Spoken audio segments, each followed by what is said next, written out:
Você deseja se aprofundar na palavra de Deus, mas sente dificuldade em ler e entender a Bíblia? Deseja interpretar a Bíblia corretamente, mas não conhece um método, um caminho seguro para se aproximar da Escritura? Afinal de contas, como fazer um estudo bíblico? Olá, meu nome é Gabriel Ramos e nesse vídeo eu quero te ajudar a aprender a fazer um estudo bíblico, a compartilhar com você um método de estudo bíblico que seja simples, que seja prático e que você consiga somente com a Bíblia, inicialmente, fazer o seu estudo bíblico, se aprofundar na Palavra de Deus, aprender a Palavra de Deus com fidelidade e também com humildade. Lembrando que o propósito desse canal é esse, é ajudar você que quer começar a estudar a Palavra de Deus, que quer estudar a teologia e não sabe muito bem por onde começar. Nesse canal eu quero dar ferramentas, dar dicas, indicar livros que te auxiliem nessa sua trajetória bíblica e teológica. Então, por isso, se você puder acompanhar esse nosso canal, se inscreva aqui nesse canal, ative as notificações para você não perder os nossos conteúdos, os vídeos que nós temos publicado aqui nesse canal, que eu tenho certeza que vai abençoar você, a sua vida. Antes de iniciar, propriamente dito, compartilhando sobre esse método, eu quero fazer uma ressalva. Esse vídeo ele será um pouquinho mais longo. Você percebe que nos vídeos aqui nós não temos muitos cortes. Eu sempre tento falar de forma mais dinâmica possível, mais objetiva possível. Mas nesse vídeo de forma especial, como é uma apresentação de um método de estudo bíblico, esse vídeo será um pouco mais longo. Então eu peço a você que tenha paciência. Alguns momentos, como eu sempre faço, eu olho aqui as minhas anotações para não me perder e não esquecer de compartilhar com você nada. Mas para te ajudar também, eu vou colocar os capítulos do vídeo. Então, como eu sempre faço, eu indico os momentos do vídeo aqui na descrição. E se você quiser passar para algum conteúdo que você já tenha assistido e parou pela metade, você pode se organizar aqui pelos capítulos na descrição do vídeo. Então, vamos lá. Primeiro, existem uma variedade, uma diversidade de métodos diferentes de estudo bíblico. Você pode estudar a palavra de Deus de várias formas diferentes. Você pode ter, por exemplo, um método biográfico em que você escolhe a vida de um personagem bíblico e estuda a vida desse personagem. Por exemplo, você quer estudar a vida de Paulo, do apóstolo Paulo, e você vai olhar tanto no livro dos Atos dos Apóstolos como nas suas próprias cartas e aprender mais sobre a biografia de Paulo. Isso é uma forma, um método de estudo bíblico. Um outro método de estudo bíblico é o método temático. Você pensa em um tema e a partir desse tema você procura os textos na palavra de Deus que abordam esse tema. Por exemplo, você quer falar sobre sofrimento, sobre fé. São temas em que você vai procurar na Bíblia onde aparece esse tema. É um outro método. Um outro método é o método doutrinário. Você pode procurar na palavra de Deus quais são os textos que dão base a uma doutrina. Por exemplo, a doutrina da justificação pela fé. E você vai investigar os textos dentro da palavra de Deus que abordam o tema da justificação pela fé. São métodos diferentes, abordagens diferentes para se estudar a palavra de Deus. Mas o que eu quero compartilhar com você hoje é o método de estudo bíblico indutivo. Por que tem esse nome, né? Indutivo é porque começa da parte menor para o todo, para o maior. Então, o método de estudo bíblico indutivo, ele parte de um texto bíblico específico, um texto bíblico particular, e desse texto extrai a sua mensagem, o seu significado, para depois aplicar nos nossos dias de hoje, para desse texto extrair o seu significado antigo, seu significado original para os seus primeiros leitores, para o seu autor original, mas também extrair e aplicar o significado para o nosso contexto hoje. Então, o método de estudo bíblico indutivo visa estudar a Bíblia com profundidade, estudar essa passagem pequena, essa perícope, esse parágrafo com cuidado, com atenção, para depois dele extrair a sua mensagem, o seu significado. Por isso que é um método muito utilizado para estudar livro por livro da Bíblia. Então, se você quer dedicar um tempo, que é uma forma que eu indico de você estudar a Bíblia, dedicar um tempo naquele texto, naquele livro bíblico. Por exemplo, eu quero estudar o Evangelho de Marcos. e você lê o Evangelho de Marcos e aplica esse método passagem por passagem, narrativa por narrativa de Jesus até o final do livro, do início ao fim do livro. Porque assim você consegue também obter a mensagem do todo do livro. Qual que é a mensagem que o evangelista queria transmitir através do todo dessa narrativa?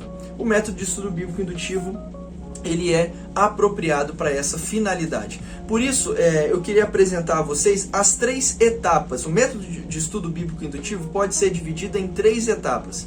Quais são elas? A observação, depois a interpretação e, por fim, a aplicação. Então, começando pela observação, a pergunta que guia a observação é: o que vejo no texto? Essa é a pergunta que eu preciso sempre fazer. O que eu estou vendo nesse texto que eu estou lendo? Por isso que o propósito, tendo em vista essa pergunta, o propósito da observação é fazer uma leitura cuidadosa para entender o que o texto bíblico diz de forma explícita. Ou seja, eu vou estar com o texto bíblico somente, lendo, relendo, com atenção, com cuidado e buscando extrair desse texto aquilo que se destaca para mim, registrando, anotando aquilo que salta aos meus olhos. Por isso que esse momento inicial da observação, eu não preciso de nada além de uma Bíblia, e se possível, um caderno, um papel e uma caneta para registrar, para anotar aquilo que eu tenho observado no texto bíblico. Então, a grande chave da observação é saber fazer boas perguntas ao texto. Na verdade, essa é uma regra, um princípio de qualquer interpretação. Para eu compreender um texto bíblico, ou um texto qualquer com profundidade, eu preciso saber fazer boas perguntas. Quem escreveu esse texto? Aonde escreveu? Por que escreveu? Com qual propósito escreveu? Para quem escreveu? Quando escreveu esse texto? Essas perguntas, elas nos auxiliam a compreender melhor o contexto do texto. E muitas delas podem ser respondidas com uma simples leitura, eu e o texto, eu e a palavra de Deus. Claro, sempre com a ajuda do Espírito Santo, que nos ilumina, que nos auxilia. Mas saber fazer boas perguntas é essencial. Tendo uma Bíblia, um caderno, uma caneta para registrar essas percepções, essas observações que eu tiver a partir do texto. Então, nesse momento, não é indicado usar comentários, bíblias de estudo com notas a mais, notas adicionais, nada disso. Você, o texto bíblico, e depois teremos lugar para ferramentas externas, para outras ferramentas que possam nos ajudar na leitura. Então, quais são as virtudes que são necessárias nesse momento da observação?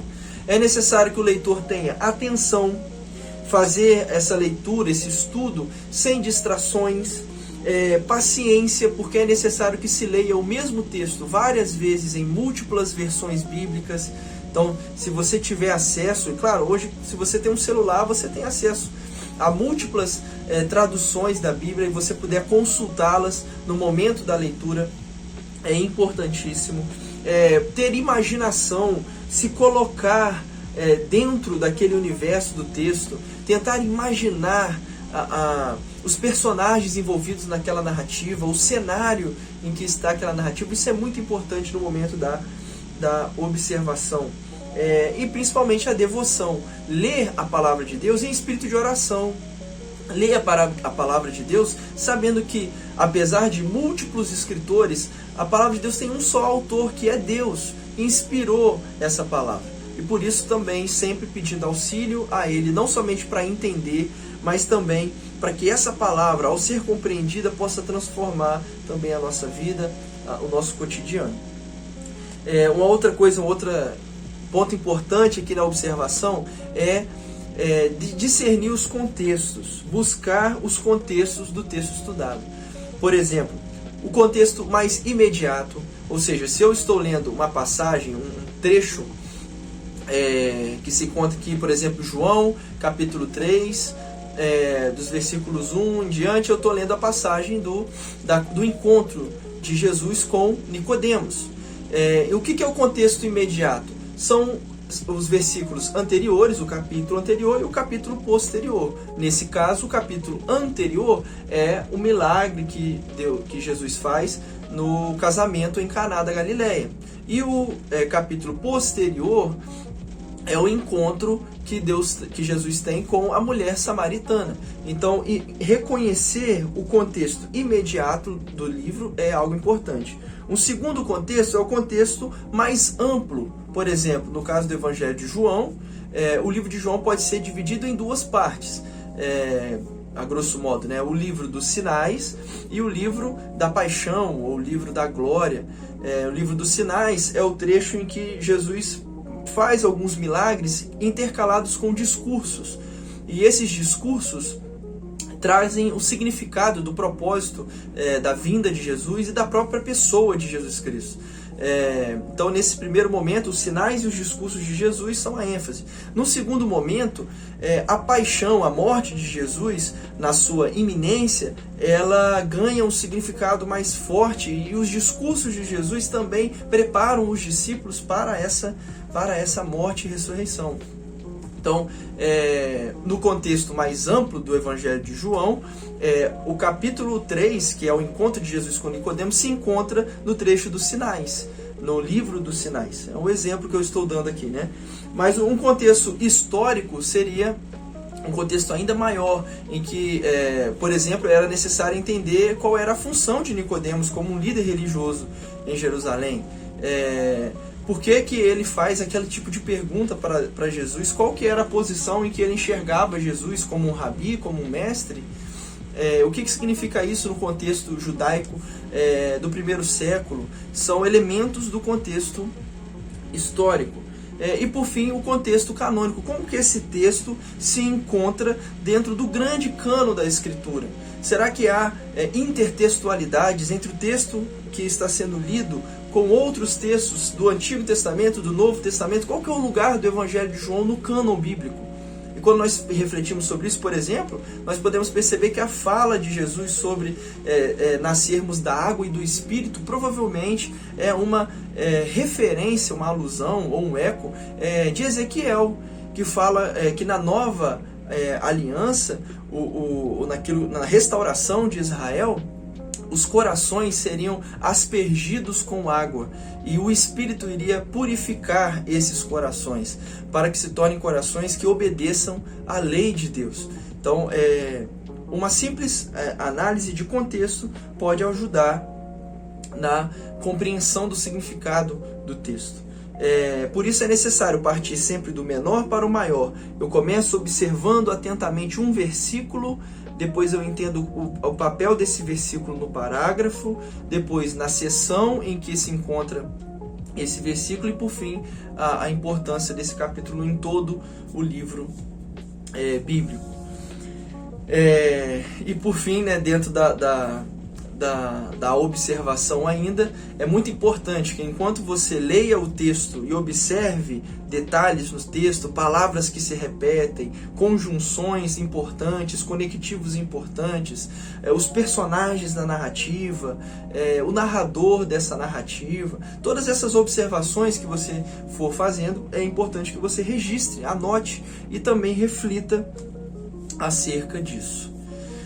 Essa foi a primeira parte, né? O momento da observação. Se você deseja compreender melhor sobre o método de estudo bíblico indutivo e entender o que exatamente você deve procurar no texto bíblico, um livro muito importante, que eu vou deixar o link na descrição aqui, é o livro Vivendo na Palavra. Ele basicamente apresenta o método de estudo bíblico indutivo de uma forma simples, com alguns exercícios para que você possa colocar em prática e aprender de forma melhor. É um livro escrito pelo William e pelo Howard Hendricks, e é um livro muito básico e introdutório para esse método, se você quiser de fato aprender esse método. Eu deixo aqui o link na descrição. Se você quiser apoiar esse canal, ajudar esse canal, eu te peço que compre pelo nosso link na descrição, porque assim nós ganhamos uma comissão da Amazon e assim fortalece o nosso canal. Em segundo lugar, a segunda etapa desse método de estudo bíblico indutivo é a interpretação. E aqui sim, na interpretação, é recomendado que você consulte materiais externos à Bíblia.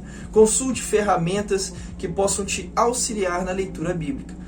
Lembrando que na etapa anterior da observação, é possível que você tenha feito perguntas ao texto que você não obteve a resposta, ou que você observou algumas coisas que você não tem muita certeza se há validade naquilo. E nas ferramentas externas à Bíblia, você pode ter a confirmação daquilo que você observou, ou até mesmo adquirir as respostas que ficaram faltando na sua primeira leitura, na sua primeira etapa de leitura. Então, o que é a observação, a interpretação, perdão? A interpretação é guiada pela pergunta: o que isso significa? O que o texto significa? E diante dessa pergunta, deve-se fazer uma análise cuidadosa das informações organizadas durante a observação e uma pesquisa também cuidadosa por meio da consulta de ferramentas externas à Bíblia.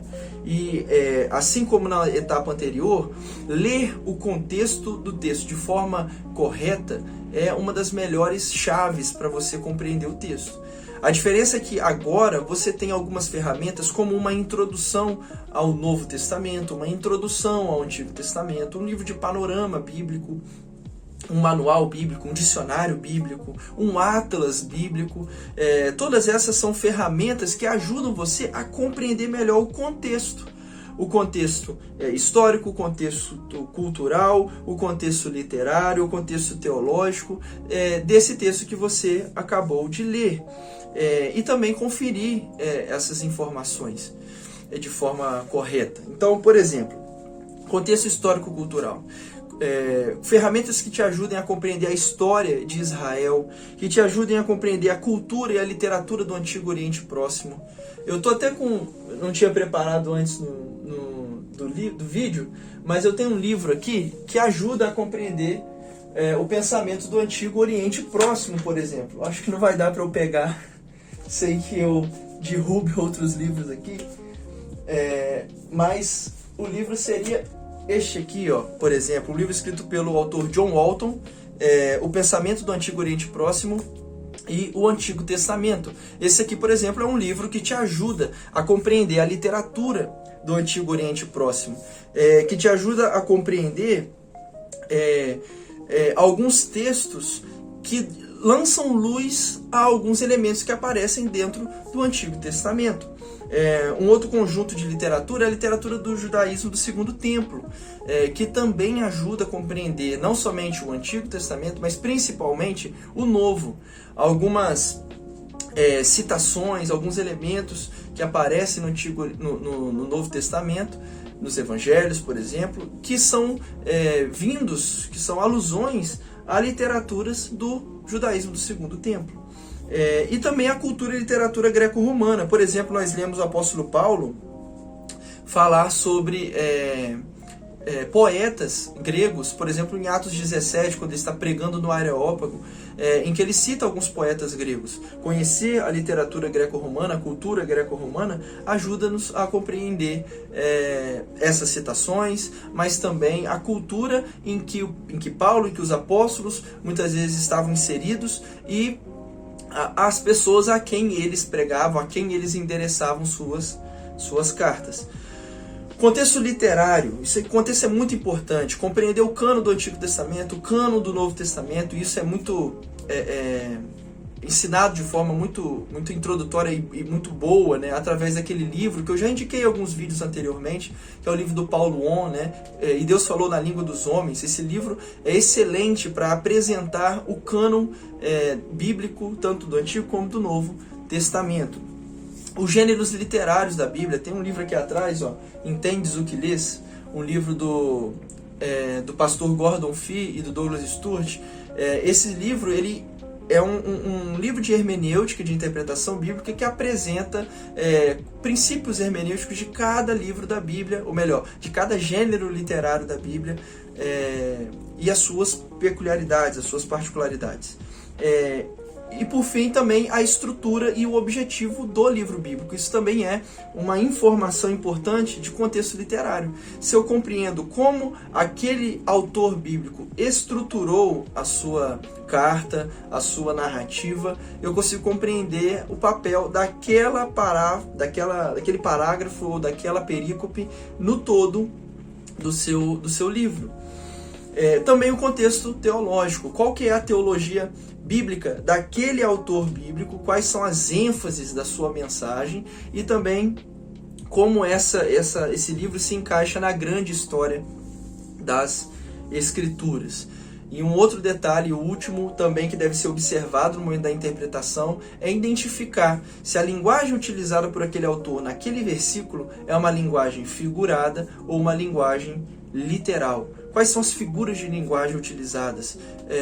Recentemente eu estava ouvindo um vídeo do pastor Luiz Saião e ele estava explicando, né? Será que Jesus, quando disse sobre arrancar o olho ou cortar a mão, ele estava sendo literal nesse momento? E uma coisa que ele trouxe de observação os discípulos, nenhum deles cortou a sua mão e nenhum deles arrancou os seus olhos no momento em que Jesus disse. E ele não os forçou a fazer isso, o que dá a entender de que era uma linguagem figurada. Jesus estava deixando claro a radicalidade da nossa luta contra o pecado diante da vida eterna. Mas se nós não fizermos a leitura correta dos textos e interpretarmos linguagens figuradas como literais, nós poderemos cair em um erro bem grave.